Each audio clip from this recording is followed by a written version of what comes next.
La deuxième édition de la course caritative Marseille Handicap 2016. Nous sommes avec l'association Notre Vie Sociale et toute son équipe. Bonjour Philippe Goiselli. Bonjour. Alors président Goiselli, je crois qu'il faut, avant de présenter votre équipe, parler de cette association qui fait beaucoup pour les handicapés de plus en plus depuis son existence. Ça a commencé comment ? Alors, l'association est née en juin 2014. Elle est née suite à un besoin, puisque moi-même, me retrouvant polyhandicapé, j'ai voulu intégrer une association pour sortir de ma monotonie. Et j'ai frappé aux portes des grandes associations existantes.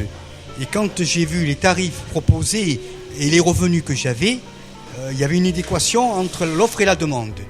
Donc, avec un monsieur qui n'est pas là aujourd'hui, qui s'appelle Kamel Messelaka, nous avons décidé à deux, puisqu'il fallait être deux, de créer cette association.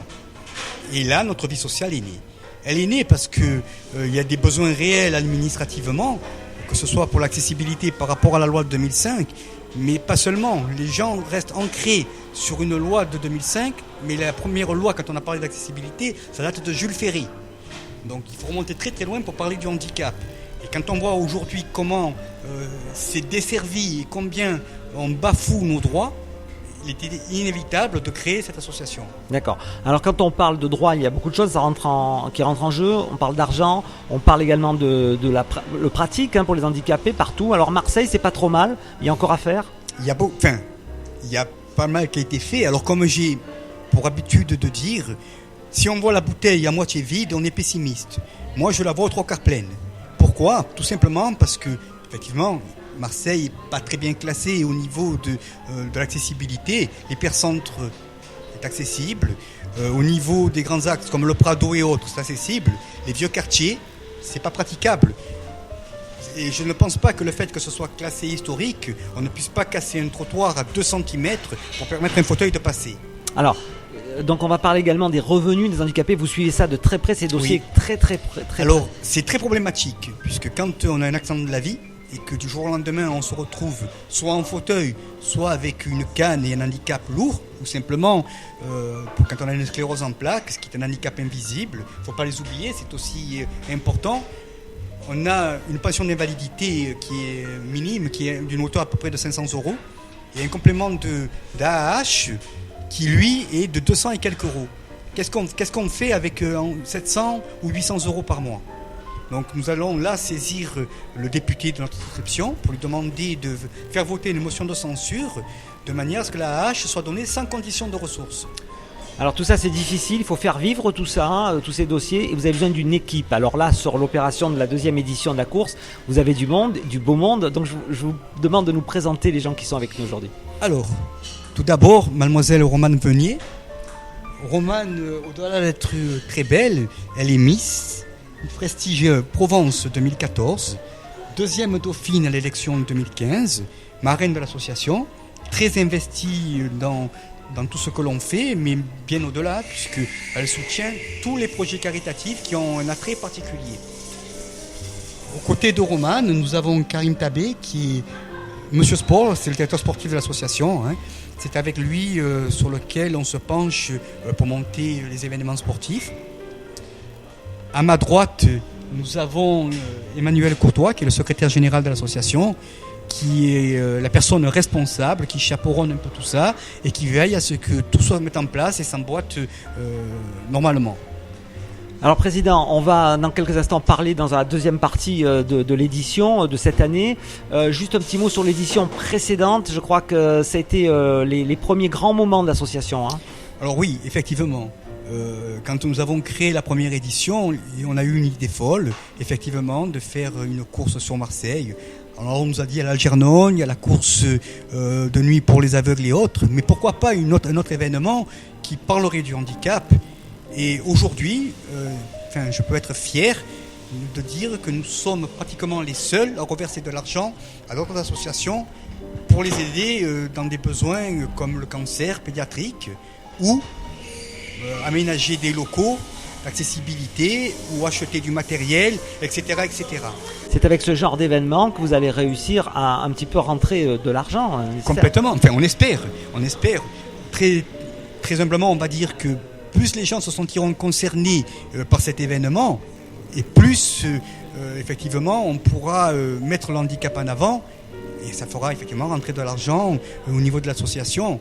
Mais cet argent, pour rassurer les gens en toute transparence, n'est pas donné à une association pour qu'elle puisse acheter une voiture ou autre chose.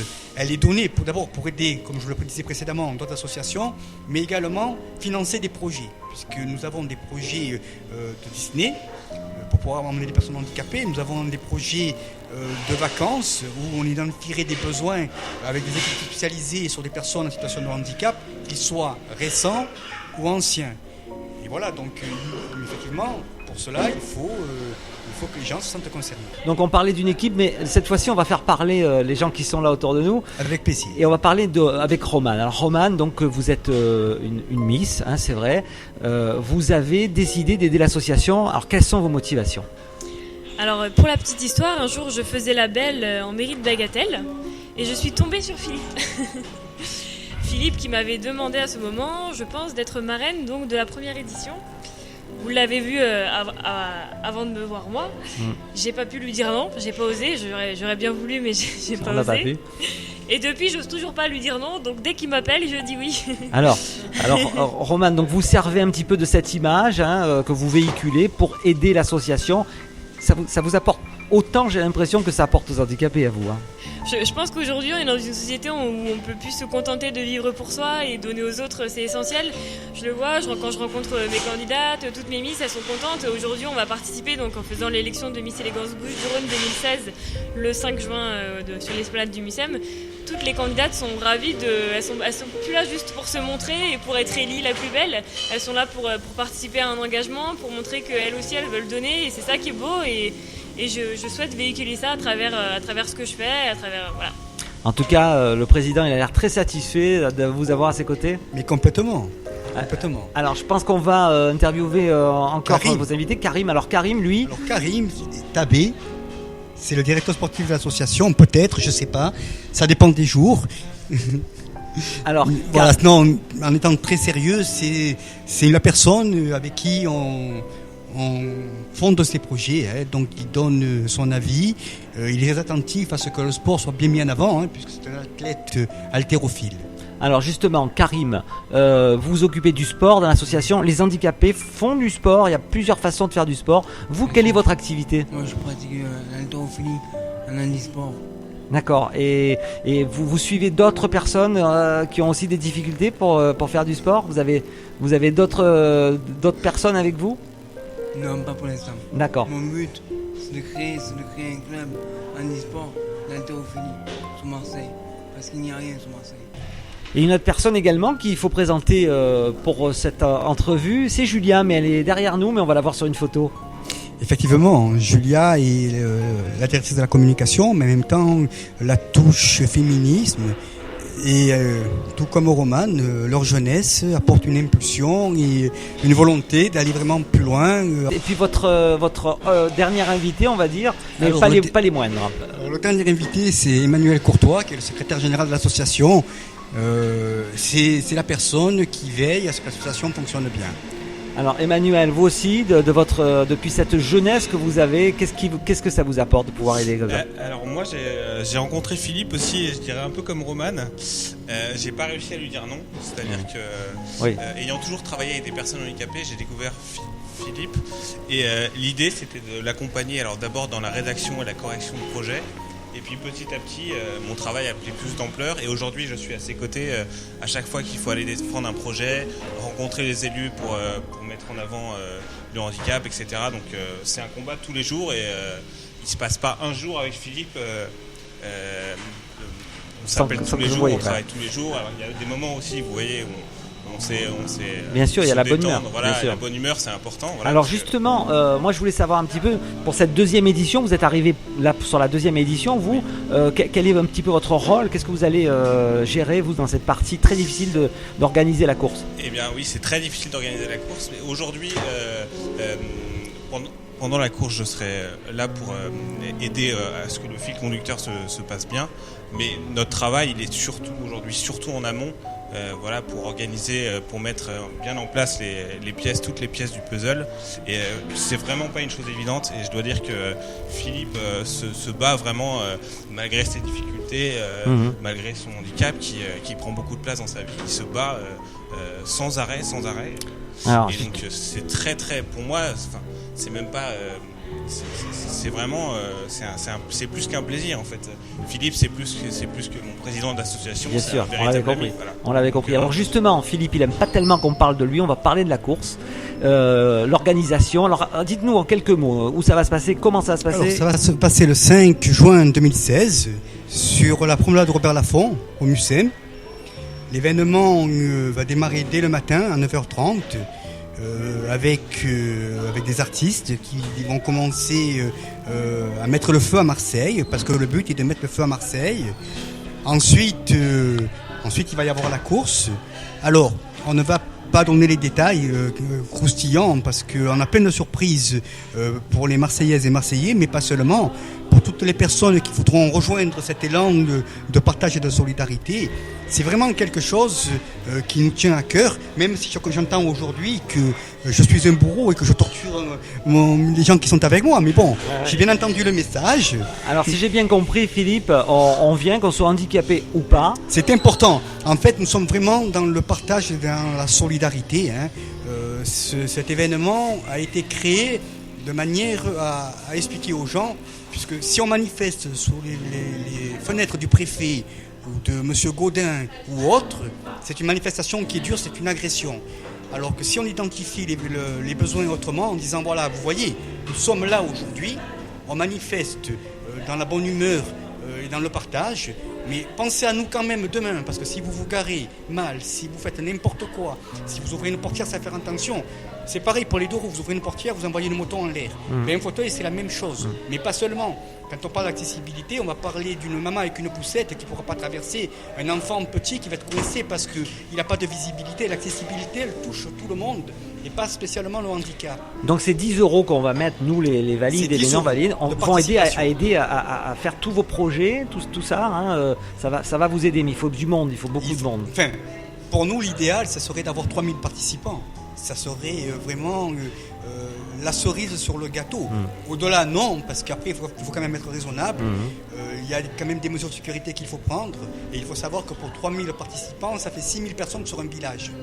Alors, on revient juste quelques instants sur le plateau. Un gros plateau, on garde des surprises. Mais enfin, on peut annoncer quelques petites choses. Alors, nous avons d'abord, au-delà de la marraine de l'association qui est Romane, dont nous avons parlé, nous avons également un parrain, qui est Laurent Peboué, qui est humoriste, qui est là aussi depuis le début. Et Laurent ne peut pas être là aujourd'hui puisque il est en tournage, mais il soutient l'association fortement. Mais parallèlement à ça, j'ai fait des rencontres extraordinaires, comme Moussa Masri, qui est acteur, comme Romain Alessandrini, qui est joueur à l'Olympique de Marseille. Ce sont des gens qui ont répondu oui, sans contrepartie.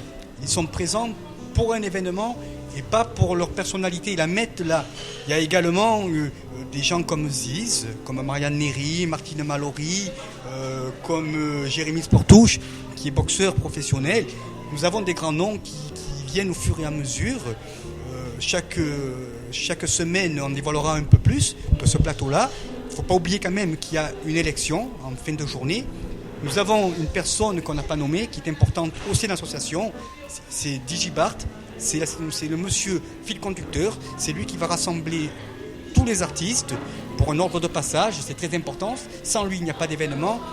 Et effectivement, c'est lui qui clôturera la soirée où pendant 1 heure, Marseille va s'enflammer sous ses mains.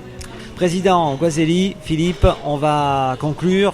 On va souhaiter plein de bonnes choses pour cette grande manifestation. On fait un petit point. Donc quand, comment et pourquoi?